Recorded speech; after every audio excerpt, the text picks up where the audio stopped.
நம்மளுக்கு இவ்வளோது கிடச்சிருக்கு. எல்லாத்தையும் இதை அலசிட்டு நம்ம இதை கட் பண்ண வேண்டியதான்.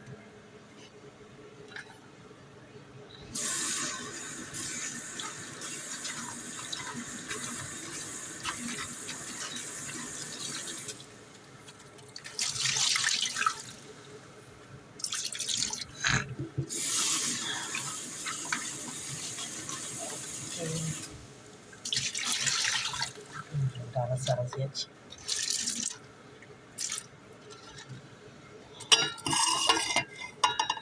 இதை கொஞ்சம் பொடி நம்ம கட் பண்ணிக்க வேண்டியது.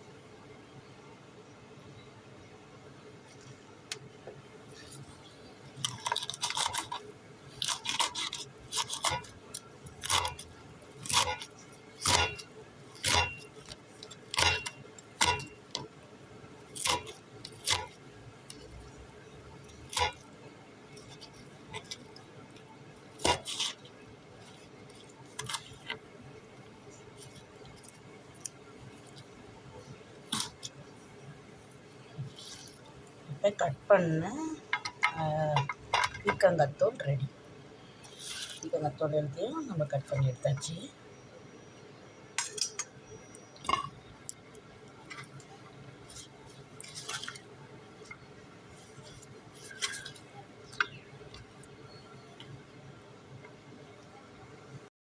இன்றைக்கி நம்ம வந்து பீக்கங்காய் சட்னி செய்ய போகிறோம். பீக்கங்காய் சட்னி செய்ய தேவையானதுன்னா ஃபஸ்ட்டு இந்த பீக்கங்காயை மேலே உள்ளதெல்லாம் அப்படி எடுத்துக்க வேண்டியது. அப்படி எடுத்துட்டு அதாவது சின்னதாக மேலே உள்ள இந்த லைட்டாக மட்டும் சுத்தம் பண்ணிவிட்டு அப்புறமா கொஞ்சம் இந்த பெரிய பெரிய பட்டையை, இந்த பீக்கங்காய் பட்டையை தான் நம்ம வந்து இன்றைக்கி சட்னி செய்ய போகிறோம். இதை கொஞ்சம் பெருசு பெருசாக கட் பண்ணிக்கணும். தேவையான பொருள்னால் பீக்கங்காய் பட்டை நம்ம எடுத்துட்டோமா,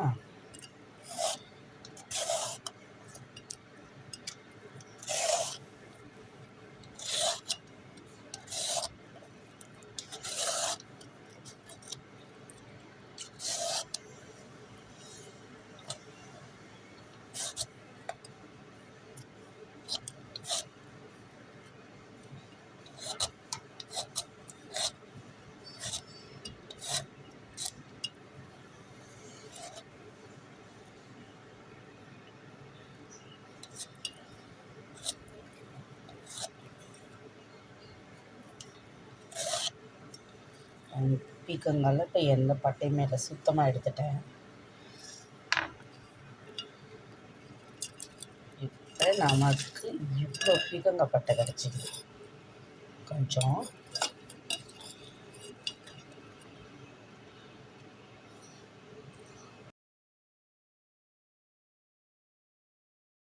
தேவையான பொருள்னால் பீக்கங்காய் பட்டை நம்ம எடுத்துட்டோமா,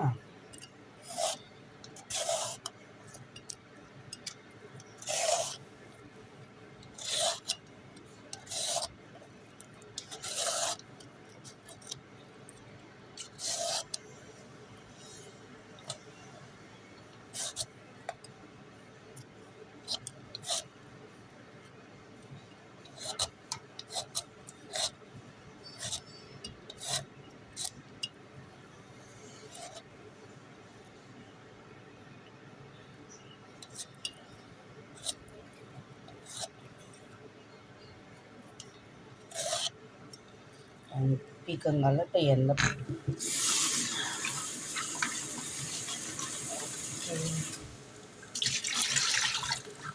அலசியாச்சு.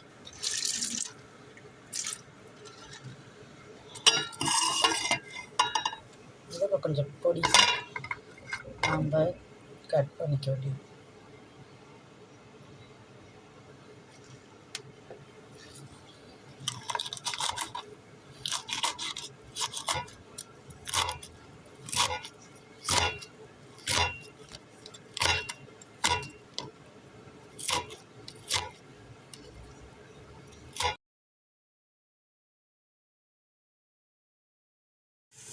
தேவையானது வெங்காயம் வறுத்துருக்கேன்.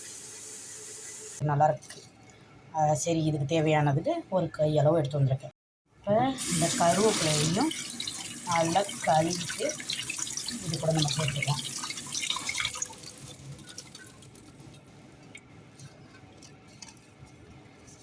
தான் நான் புளிப்புக்காண்டி ஒரே ஒரு மாங்காய் சேர்க்குறேன்.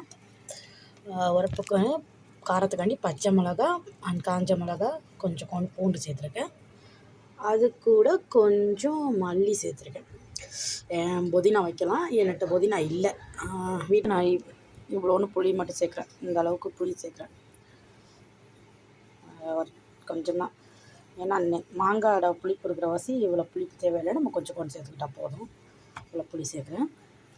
அப்புறம் என்கிட்ட பிரண்டை இல்லை, வெறும் பிரண்டை பவுடர் நிறையா இருக்குது. பவுட்ரு இருக்கிற வாசி இந்த பிரண்டை பவுடரையும் அதில் சேர்த்துக்கலாம் அப்படின்ட்டு சேர்த்து செஞ்சால் நல்லாயிருக்கும். பிரண்டையும் பீக்கங்காவோடைய பட்டையும் டேஸ்ட்டாக இருக்கும் சாப்பிட்றதுக்கு. நீங்கள் ஒரு தடவை செஞ்சு பாருங்கள். தேவையான எண்ணெய் ஊற்றின பிறகு காஞ்ச மிளகாவை பூண்டும் காஞ்ச மிளகாவும் போடுறேன்.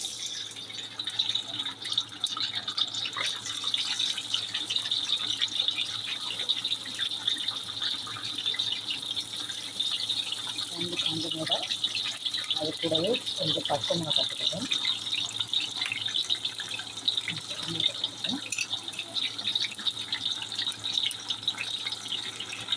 மேலேயே இந்த பீக்கங்காய் பட்டை இருக்குல்ல, அதுலேயே கட் பண்ணி வச்சுக்கிறத எடுத்து அதில் போடுறேன்.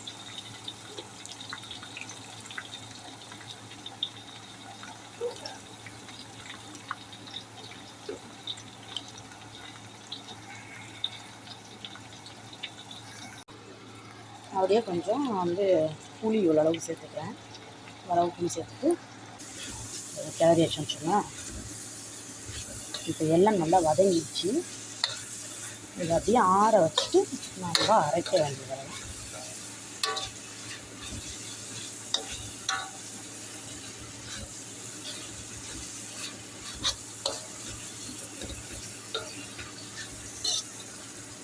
ஓகேவா, எல்லாம் ரெடி. எல்லாத்தையும் எடுத்து அப்படியே மிக்சியில் ரெடி பண்ணிடுவோம்.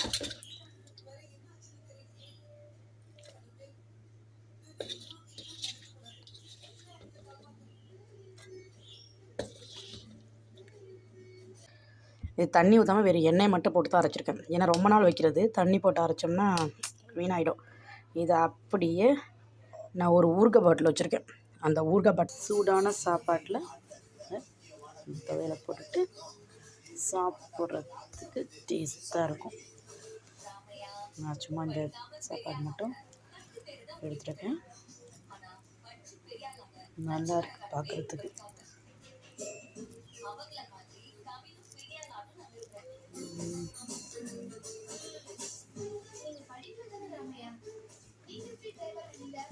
நைஸ், நல்லாயிருக்கு. உரப்பு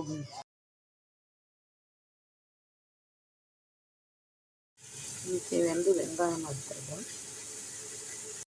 தேவையான கருவேப்பிலை ஃப்ரெஷ்ஷாக நான் பறிச்சுட்டு வந்துருக்கேன். அப்படியே எங்கள் வீட்டு ப்ளோக்கு கீழே இருந்துச்சு, பார்க்குறதுக்கு நல்லாயிருக்கு. சரி, இதுக்கு தேவையானதுட்டு ஒரு கையளவு எடுத்து வந்திருக்கேன். இப்போ இந்த கருவேப்பிலையும் நல்லா கழுவிட்டு இது கூட நம்ம சேர்த்துக்கலாம்.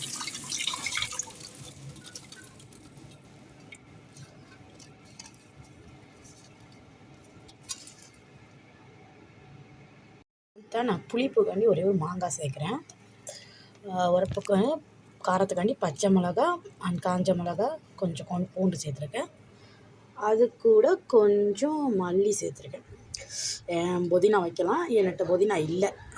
வீட்டில் புதினா இல்லாத வாசி ஓகே, மல்லி மட்டும்தான் வைக்கிறேன். புளி நான் இவ்வளோன்னு புளி மட்டும் சேர்க்குறேன். இந்த அளவுக்கு புளி சேர்க்குறேன். கொஞ்சம் தான், ஏன்னா மாங்காயோட புளிப்பு இருக்கிற வாசி இவ்வளோ புளிப்பு தேவையில்லை, நம்ம கொஞ்சம் சேர்த்துக்கிட்டா போதும். இவ்வளோ புளி சேர்க்குறேன். அப்புறம் என்கிட்ட பிரண்டை இல்லை, வெறும் பிரண்டை பவுடர் நிறையா இருக்குது. பவுட்ரு இருக்கிற வாசி இந்த பிரண்டை பவுடரையும் அதில் சேர்த்துக்கலாம் அப்படின்ட்டு சேர்த்து செஞ்சால் நல்லாயிருக்கும். பிரண்டையும் பீக்கங்காவோடைய பட்டையும் டேஸ்ட்டாக இருக்கும் சாப்பிட்றதுக்கு. நீங்கள் ஒரு தடவை செஞ்சு பாருங்கள் இன்ஷா அல்லாஹ்.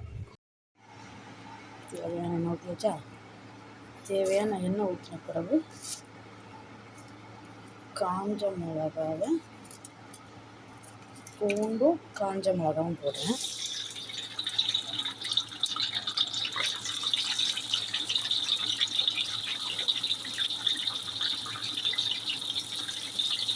பூண்டு காஞ்ச மிளகா, அது கூடவே கொஞ்சம் பச்சை மிளகா போட்டுக்கிறேன்.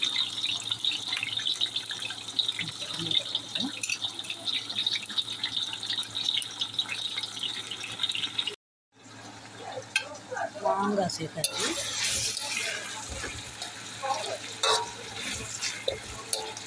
மாங்காய் சேர்த்துட்டு சில பேர் இதில் வந்து தேங்காய், உளுந்து இதெல்லாம் சேர்த்துக்காங்க.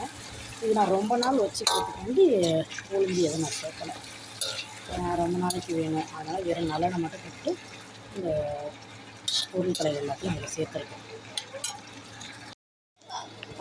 பக்கம் அப்படியே கொஞ்சம் வந்து புளி ஓரளவுக்கு சேர்த்துக்கிறேன். அளவு புளி சேர்த்துட்டு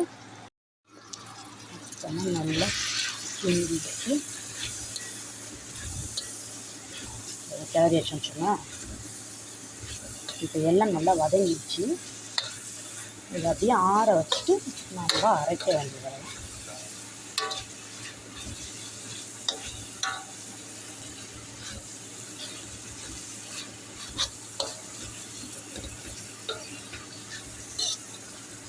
ஓகேவா, எல்லாம் ரெடி. லாஸ்ட்டாக கொஞ்சம் உப்பு, தேவையான அளவு உப்பு கொடுக்கும்.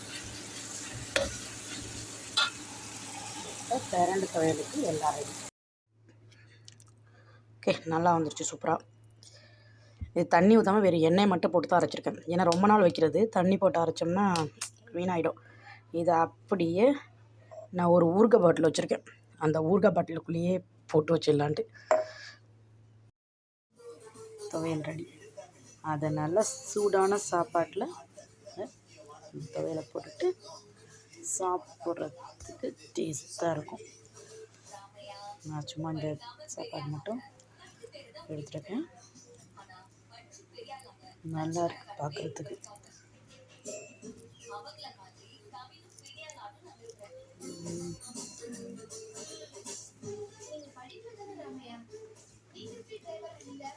நைஸ், நல்லா இருக்குது. உரப்பு, உப்பு எல்லாமே கரெக்டாக இருக்குது. சூப்பராக இருக்குது.